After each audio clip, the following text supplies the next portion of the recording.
Hello everyone, welcome to being teacher. I hope आप सभी अच्छे होंगे। तो सबसे पहले तो आपको बीपीएससी के जो चेयरमैन हैं उन्होंने क्या जवाब दिया है उसको लेकर के मैं आपको बताऊंगा, और साथ ही साथ में बीएड जो धारक हैं उनको जमकर समर्थन मिल रहा है उसके बारे में बताऊंगा, और साथ ही साथ में बिहार में जो है 10,000 भर्तियाँ निकली हैं, वो कौन सी भर्तियाँ हैं उसके बारे में बताऊंगा, और साथ ही साथ में सीपीयूएसआई के जो फॉर्म है, जो मतलब एसआई की फॉर्म है, वो उसकी लास्ट डेट जो है वो कल है, उसके बारे में बात करेंगे। ठीक है। तो यहाँ पे मैं बता दूँ कि कुछ बच्चों को शायद प्रॉब्लम होती है जब मैं बीएड वालों के पक्ष में थोड़ा बोलता हूँ। यहाँ पे मैं किसी के पक्ष की बात नहीं करता हूँ। यहाँ पे जो बात मुझे मिलती है कहीं से सोर्स या कहीं से इन्फॉर्मेशन जो मुझे मिलती है वही मैं आप लोगों के साथ में शेयर करता हूँ। ना तो मैं बीएड के सपोर्ट में हूँ, ना ही मैं डीएलएड के सपोर्ट में हूँ। देखिए, जो निर्णय आया है, ठीक है, निर्णय किसी को इमोशनल वे में देख करके नहीं देते हैं सुप्रीम कोर्ट, क्योंकि ये बहुत ही ऊंची संस्था है। और ये संस्था जो है ये आपको फैक्ट्स देखती है, एविडेंस देखती है, ठीक है, और जो अकॉर्डिंग टू लॉ होता है वो देखती है, और उसके अकॉर्डिंग पे, उसके बिहाफ पे ही जो है निर्णय जो है सुप्रीम कोर्ट वो देता है। ओके। तो इसीलिए जो सुप्रीम कोर्ट ने निर्णय दिया है उसी को मैं आपके सामने समक्ष, मतलब मैंने आपके सामने प्रस्तुत किया है। मैंने अपनी तरफ से सिर्फ अपना ओपिनियन जोड़ा है, ना कि मैंने अपना कोई डिसीजन सुनाया है। ठीक है। तो आप लोग ये मत सोचा करिए कि मैं बीएड के सपोर्ट में हूँ या डीएलएड के सपोर्ट में हूँ। मैं वही जो सुप्रीम कोर्ट ने कहा है मैं उसके सपोर्ट में हूँ।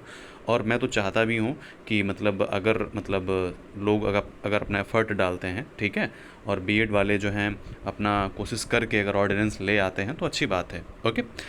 तो चलिए, बीपीएससी चेयरमैन ने क्या बताया है। जैसा कि मैंने आपको कल बताया था कि मतलब उनका कहना था कि एग्ज़ाम एक्सटेंड हो सकता है। अभी भी फ़िलहाल कोई ऑफिशियल न्यूज़ नहीं है। उसी को लेकर के उन्होंने कल शाम को जवाब दिया है। वो जवाब क्या है वो हम आगे देखते हैं। देखिए, यहाँ पे अतुल प्रसाद जी ने बताया है, जो कि बीपीएससी के चेयरमैन हैं। उन्होंने कहा है, अब तक प्राथमिक शिक्षकों के लिए परीक्षा रोकने का कोई कारण नहीं है। सरकार को इस मामले पर नीतिगत निर्णय लेना चाहिए। ठीक है। हमें अभी तक इस मामले में कोई संदेश नहीं मिला है, जिसका मतलब है कि परीक्षा अभी भी जारी है। ठीक है। शिक्षा जो है वो समवर्ती सूची में है। समवर्ती सूची क्या होती है मैं बता देता हूँ। समवर्ती सूची होती है जिसमें केंद्र और राज्य दोनों हस्तक्षेप कर सकते हैं। मतलब एक सूची होती है, 3 सूचियाँ होती हैं, केंद्र सूची, राज्य सूची और समवर्ती सूची। ठीक है। तो समवर्ती सूची में जो है वो शिक्षा विषय है, और इसमें केंद्र की तरह जो है अपने राज्य भी जो है अपने नियम बना सकता है। तो जो बच्चे ये कह रहे हैं कि सीटेट जो है वो अप्लाई नहीं होगा, वो ख़राब हो जाएगा, देखिए मैं आपको 2 बातें बताता हूँ। अगर आपकी तैयारी है तो आप एग्ज़ाम दे आइए, ठीक है, नहीं तो बाद में पछताएंगे कि मतलब सरकार ने कुछ ऐसा नियम बनाया जिसमें कि बीएड वालों को ले लिया, ठीक है, तो आप बाद में बहुत पछताएंगे कि मतलब अब मैं एग्ज़ाम दे आता और हो सकता है मेरा हो जाता। दूसरी चीज़, आप एग्ज़ाम देने नहीं जाएंगे और उसके बाद में भी बीएड वालों को ले लिया जाता है, ठीक है, तो आप पछताते रहेंगे। और मान के चलिए आपने एग्ज़ाम दे दिया और फिर बीएड वालों को नहीं लिया, तो क्या जाता है, थोड़ा सा मेहनत जाएगा यहाँ से वहाँ तक, कुछ पैसे खर्च होंगे, कुछ समय खर्च होगा, ठीक है, लेकिन ये तो है कि आप एग्ज़ाम दे आएंगे, आपने अपनी तरफ से पूरी कोशिश कर दी। ठीक है। ये इंपॉर्टेंट है, ना कि ये कि आप एग्ज़ाम देने जाएँ ना जाएँ और फिर बाद में ऐसा कुछ ये लोग नियम बनाएं। यहाँ पे देखिए, मैं बता दे रहा हूँ आपको कि हो सकता है ये लोग ऐसा कुछ नियम बनाएं। ये हो सकता है ये कह दें कि जब तक के लिए ऑर्डिनेंस पास नहीं हो सकता है तब तक के लिए इनको अस्थायी तौर पर, ठीक है, अस्थायी तौर पर एक टीचर के रूप में इनको लिया जाता है। ठीक है। और या 5 सालों तक या 7 सालों तक अगर ऑर्डिनेंस नहीं आता है तो इनको निकाल दिया जाएगा। तो क्या जाता है, आप लोग अपनी कोशिश तो करके आप सिलेक्शन लेकर के कम से कम कुछ समय के लिए तो टीचर बन सकते हैं ना। ठीक है। साथ ही साथ में अपनी तैयारी भी कर सकते हैं, फाइनेंशियली थोड़ा बहुत तो स्ट्रांग रहेंगे। तो मैं आपको ये सजेस्ट करूँगा कि अगर आपकी तैयारी है और आप चाहते हैं एग्ज़ाम देना मन से थोड़ा सा, और इसलिए पीछे हट रहे हैं कि शायद बीएड वालों को हटा दिया जाए, तो इसलिए आप एग्ज़ाम नहीं देना चाह रहे हैं, तो जाइए, ज़रूर जाइए। बाद में ये ना पछताना पड़े कि कोई नियम ला करके हो सकता है उन्होंने बीएड वालों को एलिजिबल कर दें। ओके। बाकी आपकी इच्छा है, मैं बस आपको एक एक एक टीचर के रूप में, एक मेंटोर के रूप में आपको सजेस्ट कर रहा हूँ, एक फ्रेंड के रूप में, कि आप ज़रूर जाएं। और कुछ पैसे, कुछ समय की बात है, उसको आप भूल जाएं। आप सोच लीजिए कि कहीं घूमने गए थे, ठीक है, आप पेपर दे के जरूर आइए। ओके। फिर आगे हम बढ़ते हैं कि यहाँ पे इन्होंने ये कहा है कि राज्य सरकार क्या नियम बनाएगी, किस स्तर पर बनाएगी, ये हमें नहीं पता है, ठीक है, लेकिन परीक्षा को रोकने का कोई मतलब नहीं है, और यह उन कैंडिडेट के साथ में अन्याय होगा जो डीएलएड के आधार पर आवेदन करें हैं। ठीक है। इन्होंने ये कहा है कि जो मतलब 2018 का जो एनसीटी का जो अधिसूचना के खिलाफ जो निर्णय आया है, ठीक है, जिसके लिए जो है बीएड धारकों को इस पद के लिए पात्र बनाया गया था, जो 2018 का जो नोटिफिकेशन आया था उसको लेकर के यहाँ पे बात कह रहे हैं, तो वो उसको राजस्थान का जो है उसके खिलाफ जो यहाँ पे चुनौती दी गई थी, और राजस्थान ने इसका समर्थन किया था कि मतलब बीएड वालों को बाहर कर दिया जाए। ओके, तो यहाँ पे रही ये बात कि आप लोग अगर चाहें, जो बीएड वाले बच्चे हैं वो एग्ज़ाम दे सकते हैं, और मैं सजेस्ट भी करूँगा आप जाके एग्ज़ाम दे आइए। ओके, उसके बाद यहाँ पे देखिए एक तरीके से बहुत ही सपोर्ट मिल रहा है बीएड वालों को कि बहुत से कम 1 मिलियन जो है कम से कम तकरीबन 10 लाख जो है ट्वीट सपोर्ट में हुए हैं ट्विटर पे, ठीक है। और एनसीटी का संशोधन गजट लाएँ, मतलब काफ़ी न्यूज़ मतलब जो है पेपर में भी इनको कवरिंग मिल रही है। और यहाँ पे ये देखिए एक और क्लिप है कि भ्रम में नहीं रहे अभ्यर्थी, तय समय पर होगी परीक्षा। तो अभी फ़िलहाल के लिए कल का जो मामला है, जो उन्होंने कल एक ट्वीट किया था, उसको लेकर के ये क्लिप आपको दिखाई दे रही है। आज जो मतलब है वो पूरा तरीके से साफ़ हो जाएगा कि आज शाम तक अगर जो कुछ होना होगा वो आज शाम तक ही हो जाएगा, ठीक है। तो इसीलिए ये मत सोचिए कि मतलब लेट हो रहा है या जल्दी हो रहा है।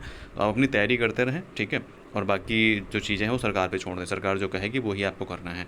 अब जो लोग अपनी तरफ से बोल रहे हैं कि सर सीटेट तो बेकार हो गया, सीटेट वो हो गया, तो अब आप लोगों को जो सोचना है सोचिए। मैंने आपको जो सजेस्ट करना था वो मैंने आपको सजेस्ट कर दिया है, ठीक है। अब बिहार में 10,000 जो भर्तियाँ आने वाली हैं उसको लेकर के हम बात कर लेते हैं। 10,000 की जो भर्तियाँ हैं ये पंचायती राज विभाग में आएंगी, ठीक है। और राजस्व कर्मचारी मतलब राजस्व में भी आएंगे, रेवेन्यू डिपार्टमेंट में भी आएंगी, और मेडिकल डिपार्टमेंट में मतलब विशेषज्ञ चिकित्सक स्वास्थ्य विभाग में भी वैकेंसीज आपको देखने को मिलेंगी। कुछ पद जो हैं जल विभाग में आएंगे और प्रवर्तन पदाधिकारी के रूप में आएंगे। तो टोटल मान के चलिए टोटल 10,000 जो वैकेंसी हैं वो आएंगे। भाई नोटिफिकेशन इनके नहीं आए हैं, ठीक है। नोटिफिकेशन जब आएंगे तो आपको इसी चैनल पे, बीइंग टीचर के चैनल पे आपको नोटिफिकेशंस मिल जाएंगे।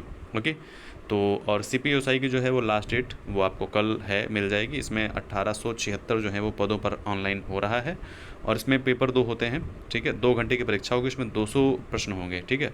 और सॉरी, एक पेपर होता है, इसमें 200 प्रश्न होते हैं और 2 घंटे की परीक्षा होती है। इसमें वही मैथ्स और रीजनिंग और इंग्लिश, और साथ ही साथ में जो मतलब जनरल अवेयरनेस के क्वेश्चंस होते हैं वो इसमें पूछा जाएगा। उसके बाद आपका फिजिकल टेस्ट होगा, और उसके बाद में आपका जो है फाइनल मेडिकल होता है, और फिर आपका सिलेक्शन मिल जाता है। ओके, तो आपको कोई डाउट हो, कुछ भी आपको पूछना हो तो नीचे कमेंट बॉक्स में कमेंट करके पूछ सकते हैं। बाकी मेरी तरफ से तो ये है कि आप लोग अपनी तैयारी अच्छे से करें, ढंग से करें, और इस उम्मीद में ना रहें कि बीएड बाहर हो जाएगा या ऐसा कुछ रहेगा। आप अपनी तरफ से पूरा एफर्ट डालें, ताकि बाद में आपको ये मलाल ना रहे कि मैंने एग्ज़ाम नहीं दिया क्योंकि ये ऐसा था वैसा था, मैं एग्ज़ाम दे देता तो शायद मेरा हो जाता, ठीक है। जैसा कि मैंने भी आपको बताया है कि जो शिक्षा है वो सिर्फ़ और सिर्फ केंद्र बनाए ऐसा नहीं है, केंद्र डिसाइड करे ऐसा नहीं है, ठीक है। हालांकि एनसीटी जो है वो केंद्र का ही संस्था है, लेकिन यहाँ पे ये भी है कि अगर सरकार कोई नियम बना लेती है तो उस नियम के तहत तो उस नियम को माना जाएगा, ठीक है। उस नियम को सरकार, जो सुप्रीम कोर्ट है, वो भी मानेगी। अब ये कौन सा नियम हो सकता है, ठीक है, ये सरकार ही डिसाइड करेगी जब आज शाम तक पूरी स्थिति साफ़ हो जाएगी। क्योंकि देखिए 28 तक जो है, 28 को इसका वो है। और हाँ, एक चीज़ और है कि यहाँ पे पता है आपको, ये आपको मुझे दिखाना था, ये वेस्ट बंगाल में जो प्राइमरी का जो था ना टेट वाला, इस पर इन लोगों ने 7/11 मतलब पिछले साल में ही, मतलब नवंबर में इन्होंने जब नोटिफिकेशन निकाला था तो इन्होंने साफ साफ लिख दिया था कि the BEd candidate applying for TET 2022 will be allowed to appear at the TET 2022 subject to final result of honourable Supreme Court, ठीक है। तो ऑनरेबल सुप्रीम कोर्ट ने जो डिसीजन दिया है उसके ही अकॉर्डिंग इन लोगों का वैलिड रहेगा। अब इन लोगों को तो मतलब जो टेट था इनका, वेस्ट बंगाल का जो टेट था, वो एक तरीके से इन्होंने कह दिया है कि आपका एकदम रद्दी कूड़ा है, ठीक है। लेकिन अभी तक बिहार में ऐसा कुछ भी नहीं कहा गया है। तो यही मान के चलिए कि आपके जो बिहार की वैकेंसी हैं वो अभी भी सेफ़ एंड सिक्योर हैं, जब तक के लिए वो कुछ कहें ना।